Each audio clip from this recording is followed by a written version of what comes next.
Ariel Helwani in Houston, gearing up for UFC 136 alongside UFC President Dana White. And Dana, it's good to see you again. It's been a while. Did you get the Bob Arum stuff out of your system? I did. I'm good. All right. Well, congratulations, by the way, on the Patriots. I'm waiting for something, and you didn't say it. It was actually very gentlemanly of you. Listen, it's the first thing you've had to cheer about in 10 years. I gave you your moment, and we've been doing well for a long time, so I won't rub it in.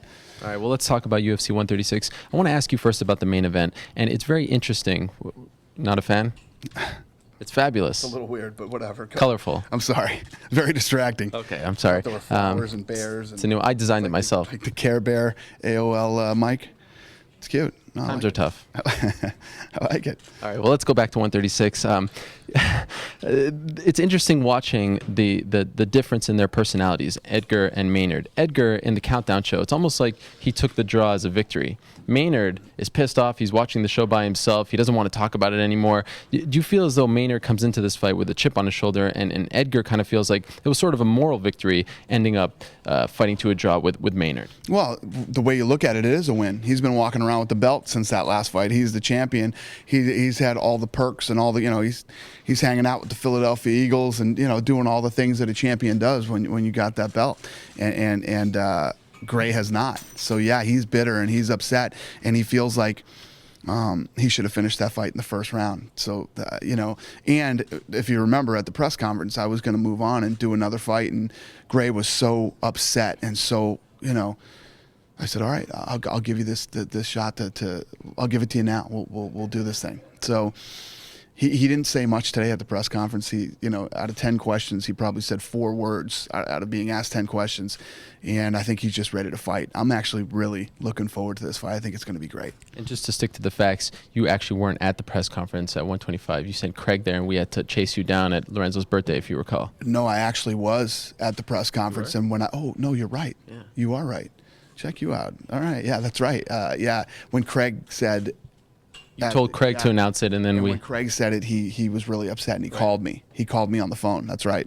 In hindsight, do you still think that was the right choice? Because there has been a logjam at 155 because of the fact that we've been waiting for them to fight again. I don't know whether it was the right choice or not, but, Gray Maynard, I respect him. He put on an awesome fight with Frankie that night, and, I made the decision to give him the rematch. So, do you believe in the theory that maybe a guy could be great, but there could be another guy out there in the fight world who just has his numbers, so to speak? Some people said this about Mike Brown and Uriah Faber. We've seen it before where there are guys unbeatable, but then he meets a guy who he just can't face. Right. Is it possible that Gray Maynard is that guy for Frankie Edgar, in your opinion? I don't know. We're going to find out. It didn't look that way in the second fight. You know what I mean? If you judge the first round, but then Frankie came back in that second round and third round, and, it ended up being a draw. If you look at how bad and dominant and one-sided that first round was, for it to turn out to be a draw, I don't know if you could say he's got his number.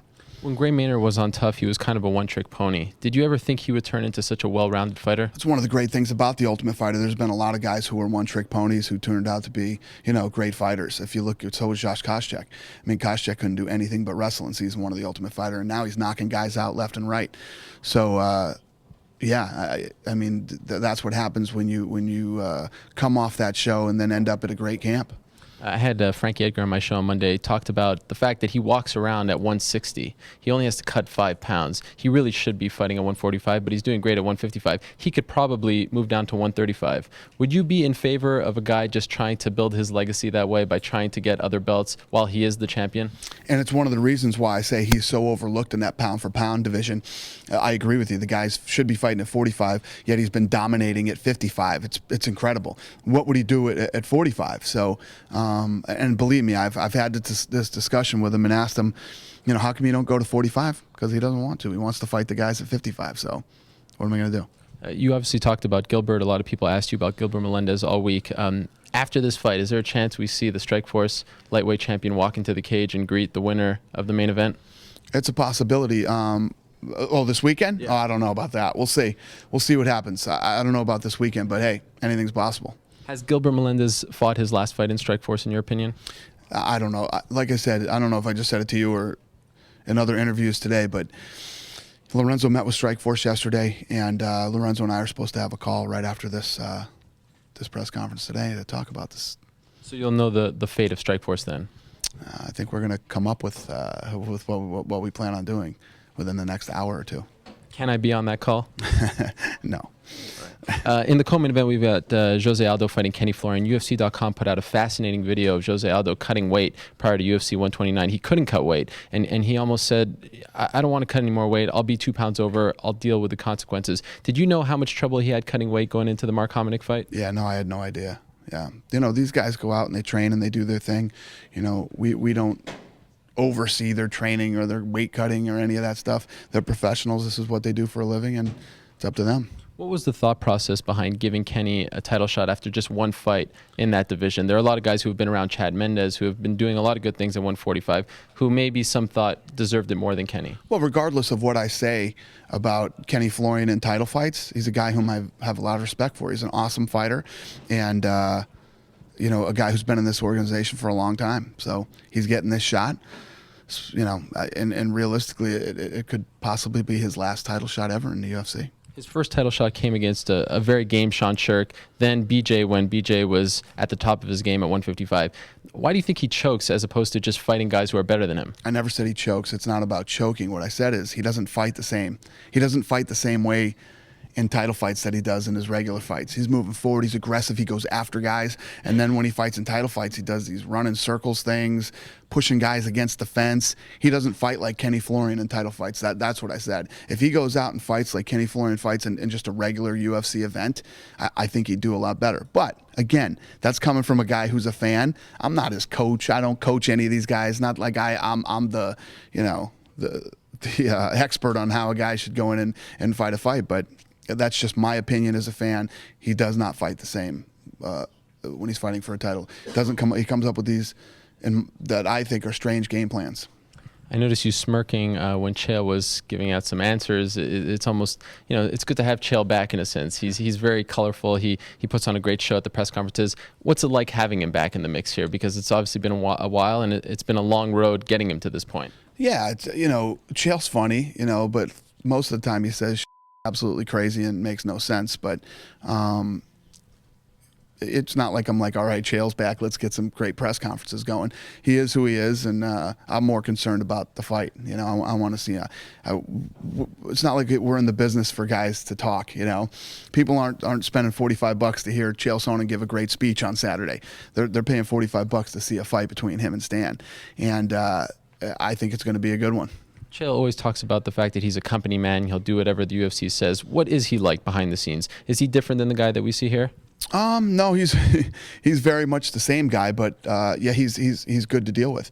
He's not one of these guys that's difficult to deal with. I'd say the most difficult thing about Brian, about Chael, is when you know, I'll get a call from one of our PR people saying, "Listen to what this guy just said." You know, and most of the time, like I said, it's something that's so off the wall and makes absolutely no sense whatsoever. You know, those are the things that are kind of hard to deal with Chael.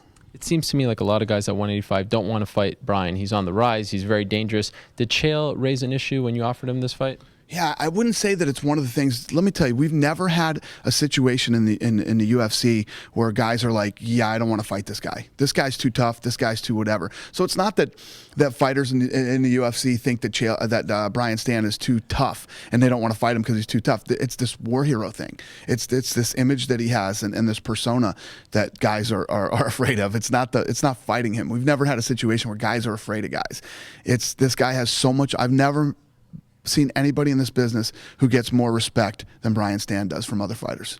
So when you did offer the fight to Chael, did he say anything about it, or was that just some of the other? No, he absolutely took the fight. All right. I want to ask you a lot of activity on Twitter over the last couple of days. Jon Jones said he met with you in Las Vegas. Yeah. What was that meeting about, or was it just a get-together? Yeah, it was a get-together. You know, you get into these situations when guys, you know, we have 5 fights left with Jon Jones. We still got 5 fights left on his contract. You know, guys win the title and win a couple fights, and they want to come in and start talking to me again. We probably won't start talking to Jon again for, you know, 2 or 3 more fights. So you came all the way out to Vegas just to talk about that? Yeah, it's a pretty big deal. Yeah, when you want to come in and talk, you know, about your career, you fly to Vegas and do it. Looks like things are going well for him. I don't know if you saw his new car. He's been showing it off on Twitter. I didn't see it actually. Elliot showed it to me last night on Twitter. Yeah, he showed me. It's good to be Jon Jones, 24 years old, Bentley. Yeah, 24 years old, and he's got a nasty Bentley. But these guys don't make any money. They don't get paid. They don't get, when you go out and make the decision to buy a $200 and something thousand car, I think you're getting paid. I think you're doing all right. Any idea what the main event is for 140 yet? Tito Ortiz has been hinting that he's in the know. Somebody just told me that here today. Tito should call me and let me know. That's interesting. Because what's weird is after they told me that here today, I was thinking, the guys that we're even talking about, I don't even know how Tito would, would even know that. I don't even think it's possible. But who knows? Who are you talking about? Could be Tito being Tito, or maybe Tito. He's on the card. Maybe he has him and Joe Silva. Yeah, I doubt it. Who are you talking about for that main event? We're looking at, okay. I'll let you know when I get it done.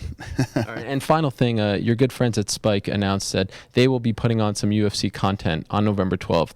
And the title of the show is very interesting. It's UFC Unleashed Dos Santos versus Velasquez, which would lead me to believe that if there's someone unsure of where that fight is taking place, they might get confused and fall on the Spike channel. What do you make of them essentially counter-programming your big debut on Fox? Well, like I said, they have to run their network. And I don't know if I said this to you last week, but I did say it. I said, what are these guys going to say? What are they going to do? Hey, we let the biggest sports franchise in the last 50 years go when we had the opportunity to keep it. What are they going to say? And these guys end up over at Fox, the #1 network in America. And we get their reruns for the next for the next year. What are they going to say? They got to do what they got to do. They got to program their network and do what they feel they need to do to make money and run their network. No hard feelings. I have no hard feelings with these guys. And is it a bad thing that they're running my programming? I hope they pull 3 million viewers with that fight.